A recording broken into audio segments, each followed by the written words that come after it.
Multinational company में काम करने वाली एक लड़की को अच्छा ऑफर मिलता है और वह उस ऑफर को प्राप्त करने के लिए दिल्ली पहुंच जाती है। वह लड़की इंटरव्यू देने के लिए लाइन में लगी होती है, तभी उसके पास चपरासी आता है और पूछता है कि मैडम आप चाय लेंगी कि कॉफ़ी लेंगी। लड़की कहती है आप चाय और कॉफ़ी में जो अच्छा बनाते हो वही मेरे लिए लेकर आओ। चपरासी कहता है मैडम आपको क्या पसंद है, आप वह बताइए, मैं उसे अच्छी तरह से पकाकर लाऊंगा। लड़की कहती है चाय ले आओ, मुझे बहुत डर लग रहा है तो थोड़ी कड़क चाय लेकर आना। चपरासी चाय लेकर आता है। उस चाय को वह लड़की पीती है और चाय को पीने के बाद वह उसी चेयर पर बैठे बैठे बेहोश हो जाती है। और जब उस लड़की को होश आता है तो वह एक बिस्तर पर पड़ी होती है और उसके तन पर एक भी कपड़ा नहीं होता है। उसकी आंखें जो खुल रही थीं, जिनसे धुंधला धुंधला दिखाई दे रहा था, वो देख रही थी कि सामने एक बुजुर्ग सा व्यक्ति है जिसके शरीर पर भी एक भी कपड़ा नहीं है। वह उसके शरीर के साथ खेलने की कोशिश कर रहा है, लेकिन उस लड़की के शरीर में इतनी ताकत नहीं थी कि वह विरोध कर सके या चिल्ला सके, क्योंकि जो चाय उसने पी थी उसमें कुछ ऐसी दवाएं मिला दी गई थी जिस वजह से उसको बेहोशी आ गई थी और उसके शरीर में ताकत कम हो गई थी। उस बुजुर्ग के जाने के बाद एक और व्यक्ति आता है और इसी तरह से एक एक करके लोगों के आने का सिलसिला चलता रहता है। उस लड़की ने 15 लोगों तक तो काउंटिंग की होती है, उसके बाद वह काउंटिंग करना भी भूल जाती है। जब उसे पूरी तरह से होश आता है तब वह पानी मांगती है, उसे पानी नहीं मिलता। वह खाना मांगती है, उसे खाना नहीं मिलता। तो वह कहती है कम से कम तन ढकने के लिए कुछ कपड़े ही दे दो, वह भी उसे नहीं दिए जाते। अगर कुछ मिलता है तो वह मिलती है मार। उसे बेवजह यहाँ मारा जाता था। उसने यहाँ से निकलने की जब भी कोशिश की तो 24 घंटे उसके ऊपर किसी न किसी की नज़र रहती थी। और जब वह लड़की यहाँ से निकलने में सफल होती है, बाहर जाती है, तो इस बात की खबर पूरी राजधानी दिल्ली ही नहीं बल्कि उससे लगने वाले जितने भी प्रदेश होते हैं वहाँ तक पहुँच जाती है। बल्कि वह लड़की जिस प्रदेश की होती है वहाँ भी यह खबर पहुँच जाती है। लोगों को यकीन नहीं होता कि कैसे उस लड़की की मजबूरी का फ़ायदा उठाया गया। नमस्कार दोस्तों, आपका स्वागत है मेरे चैनल दास्तान ए क्राइम में। आज हम आपके लिए लेकर आए हैं एक और सच्ची घटना। यह सच्ची घटना है राजधानी दिल्ली की, जहां एक इलाका है जीवी रोड, जिसका एक कोठा है, कोठा नंबर 68।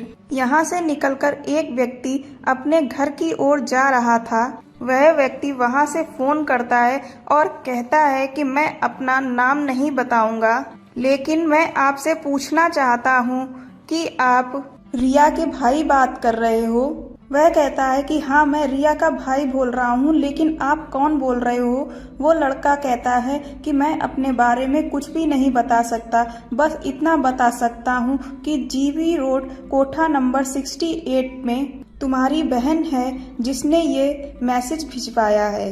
उसका भाई पूछता है कि तुम कैसे जानते हो। वह कहता है कि मैं लगभग 3-4 बार उससे मिलके आया हूँ, उससे बात की है और तुमसे बात कर रहा हूँ, मैं बहुत शर्मिंदा हूँ। और इतना कहकर वह अपना फोन काट देता है।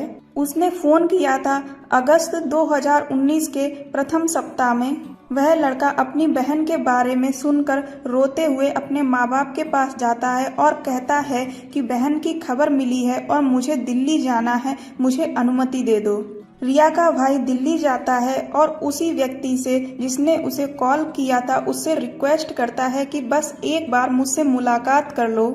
वह आदमी उसके भाई को अपने पास बुलाता है और बातचीत करते हैं तो पता चलता है कि वह आदमी भी कलकत्ता का रहने वाला है और रिया का भाई भी कलकत्ता से ही आया है।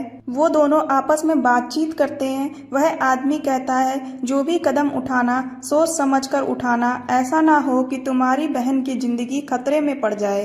भाई काफी देर तक विचार करता है और विचार करने के बाद वह तय करता है कि उसे ही कुछ करना पड़ेगा और वह वहां से जीबी रोड के कोठा नंबर 68 में पहुंचता है। वह वहां मैनेजर के पास जाता है और मैनेजर के पास जाकर वह कहता है कि मुझे भी एक लड़की चाहिए, उससे मुलाकात करनी है और मुझे भी किसी के साथ वक्त बिताना है। अगर वह यहाँ आकर सच बता देता तो उसकी बहन को भी खतरा होता और उसे भी खतरा होता। एक एक करके काफी सारी लड़कियां लाई जाती हैं और दिखाई जाती हैं। ये एक एक करके सारी लड़कियों को रिजेक्ट कर रहा था। तभी वहाँ की जो हेड महिला होती है वह कहती है कि जो एक नई लड़की आई है 2-2.5 महीने पहले, रिया, उससे इसकी मुलाकात करवा दो। तभी पीछे से आवाज आती है कि मैडम, उसकी तो बहुत डिमांड है, वह पहले से ही एक ग्राहक के साथ है, जब वह खाली होगी तभी मुलाकात हो पाएगी।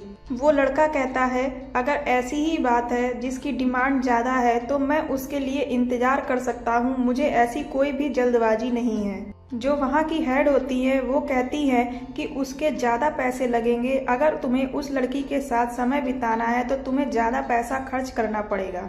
लड़का कहता है, पैसे की कोई बात नहीं है, मैं उसी का इंतजार करूंगा जब वह खाली होगी। उसी दौरान कमरे का दरवाजा खुलता है और उसकी बहन बाहर निकल कर आती है। बहन और भाई का आमना सामना होता है तो बहन कुछ बोलने की कोशिश करती है। भाई देखते ही कहता है कि मुझे यही लड़की चाहिए।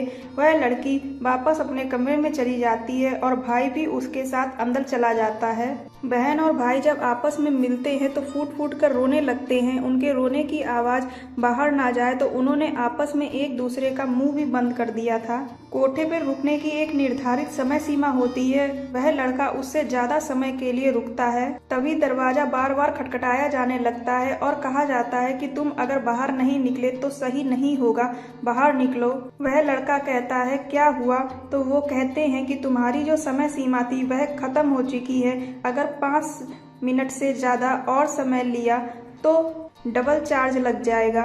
लड़का कहता है कि मैं दुगने पैसे देने को तैयार हूँ, मुझे अभी थोड़ा वक्त और बिताना है। बहन जब अपनी कहानी सुनाना शुरू करती है, बहन बताती है कि वह जिस कंपनी में काम कर रही होती है वहीं पर उसकी एक दोस्त बन जाती है। वह एक दिन उसके सामने आकर बहुत जोर जोर रोने लगती है और कहती है कि मेरी तो किस्मत बहुत ही खराब है, और कहती है कि मुझे आज एक बहुत ही अच्छी कंपनी से ऑफर मिला है, लेकिन मेरे परिवार के लोग राजी नहीं हैं कि मैं वह नौकरी करूं। रिया उससे पूछती है कि यहाँ तुम्हें कितने पैसे मिल रहे हैं, तो वह बताती है कि लगभग 35 से 40 हजार मिलते हैं, लेकिन दिल्ली से जिस कंपनी का ऑफर आया है उसमें तो 1 लाख रुपए से शुरुआत है और जैसे जैसे वक्त आगे बढ़ेगा पैसे और बढ़ते जाएंगे।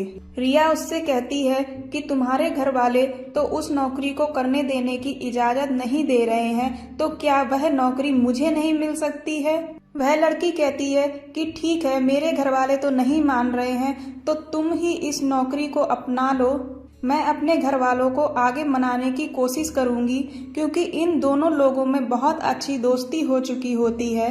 वह लड़की बताती है कि 10 जून 2019 को दिल्ली में इसका इंटरव्यू है और इसके लिए रमजान है जो तुम्हें इंटरव्यू के लिए दिल्ली ले जाएगा, तुम उसके साथ चली जाना। वहां जाने के बाद उसके साथ यह हादसा होता है और वह इस कोठे पर आ जाती है। 11 जून से उसकी उस कोठे में शुरुआत होती है और पहले दिन उसके साथ 15-20 लोग संबंध बनाते हैं और इसके साथ समय आगे बढ़ता है। और हर दिन, क्योंकि वह सुंदर थी, पढ़ी थी, स्मार्ट थी, तो जो भी उसे देखता था उसके साथ समय बिताना चाहता था।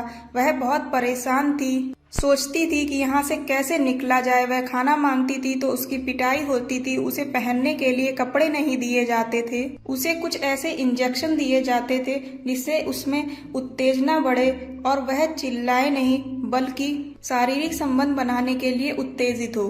कोठे वालों की उस पर पूरी नजर थी। वह एक ऐसी लड़की थी जिसे इस कोठे से बाहर जाने की बिल्कुल भी अनुमति नहीं थी। एक दिन रिया के पास एक ऐसा व्यक्ति आता है जो पश्चिम बंगाल का ही रहने वाला होता है और वह बंगाली में बात करता है। रिया उसे और लोगों से ज्यादा तवज्जो देती है, ज्यादा बातचीत करती है, जिस वजह से उस ग्राहक की आदत बन जाती है और जब भी उसे मौका मिलता है वह उसके पास आता है। और जब 3-4 बार वह व्यक्ति उसके पास करीब आता है तब रिया उससे डिमांड करती है कि क्या तुम मेरे भाई को फोन कर सकते हो। वह कहती है कि अगर तुम मेरे भाई को फोन कर दोगे तो शायद मेरा यहाँ से निकलने का कोई चांस बन जाए। वह कहता है कि अगर मैंने ऐसा किया तो ये लोग मुझे भी मार डालेंगे, इसलिए मैं यह काम नहीं कर सकता। तभी वह लड़की रोती है, गिड़गिड़ाती है, उसके पैर पकड़ती है और कहती है कि सिर्फ एक बार फोन कर दो, हो सकता मैं यहाँ से निकल जाऊं। वह लड़का इस बात के लिए राजी हो जाता है और वह उसके भाई को एक बार फोन कर देता है। भाई पूरी कहानी सुनता है और फिर उस कोठे से बाहर जाता है और सोच रहा होता है कि क्या करूं, कैसे करूं। अगर मैं पुलिस की मदद लेता हूं और पुलिस इन लोगों से मिली हुई तो मेरी बहन कभी भी बाहर नहीं आ पाएगी। अगले दिन फिर वह ग्राहक बनकर जाता है और रिया से मिलने की डिमांड करता है और रिया से पूछता है कि हमें क्या करना चाहिए, कुछ समझ नहीं आता। तब रिया उसे एक नाम बताती है और कहती है कि तुम्हें महिला आयोग के पास जाना चाहिए। वहाँ की एक अध्यक्ष है स्वाति मालीवाल, उनसे मुलाकात करनी चाहिए, हो सकता है कि वह हमारी कुछ मदद करें। वह बताती है कि यह लोग अक्सर कोठे पर आते रहते हैं और यहाँ की महिलाओं की सुरक्षा को लेकर कुछ काम करते रहते हैं, इसलिए कई महिलाओं के मुंह से उसने उनका नाम सुना था। उसका भाई यहाँ से निकलकर सीधे जाता है दिल्ली महिला आयोग। वहाँ पर उसे एक सदस्य मिलती है। उसको वह लड़का अपनी बहन की पूरी कहानी बताता है। वह बताता है कि 2-2.5 महीने से उसका शोषण हो रहा है, उसके साथ ना जाने कितने लोग गंदा काम कर रहे हैं। वह सदस्य कहती है कि मैं अपनी हेड से बातचीत करूंगी जो अभी बाहर गई हुई है। उसके बाद वह स्वाति मालीवाल से बात करती हैं। वह बताती हैं कि जो भाई है वो मेरे पास बैठा हुआ है, वह अपनी बहन से मिलके आया है, बात करके आया है, इसलिए इस बात में कोई झूठ नहीं है। स्वाति मालीवाल ने जब पूरी कहानी सुनी तो कहानी सुनने के बाद वह सीधा DCP central district officer Randhawa को फोन करती हैं और कहती हैं कि सर मुझे आपकी मदद चाहिए। एक जीवी रोड पे कोठा है जिस पर हमें रेड डालनी है, जहां पर 2.5 महीने से एक लड़की फंसी हुई है और उसके साथ काफी ज्यादा दुर्व्यवहार हो रहा है।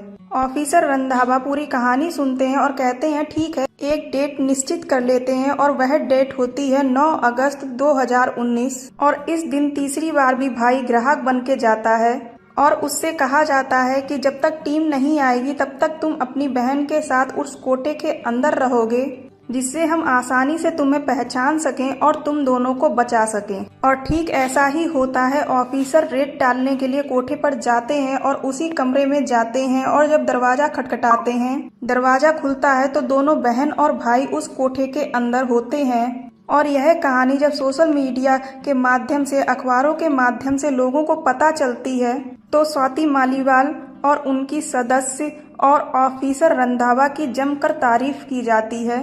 लड़का अपनी बहन रिया को लेकर अपने घर चला जाता है। इस केस की एफआईआर दर्ज कराई जाती है तो जो कोठे की हेड होती है उसको गिरफ्तार कर लिया जाता है और जो भी लोग उस महिला को कोठे पे पहुंचाने में शामिल होते हैं उनके खिलाफ भी एफआईआर दर्ज कराई जाती है। दोस्तों, इस घटना को सुनाने का उद्देश्य किसी को परेशान करना नहीं, किसी को दुख पहुंचाना नहीं है, केवल आपको जागरूक करना है, आपको सचेत करना है, जिससे आप सावधान रहें और सुरक्षित रहें। और भी ऐसी न्यूज़ को जानने के लिए मेरे चैनल को सब्सक्राइब कर लें, वीडियो को लाइक कर दें और वीडियो को ज़्यादा से ज़्यादा शेयर करें। धन्यवाद।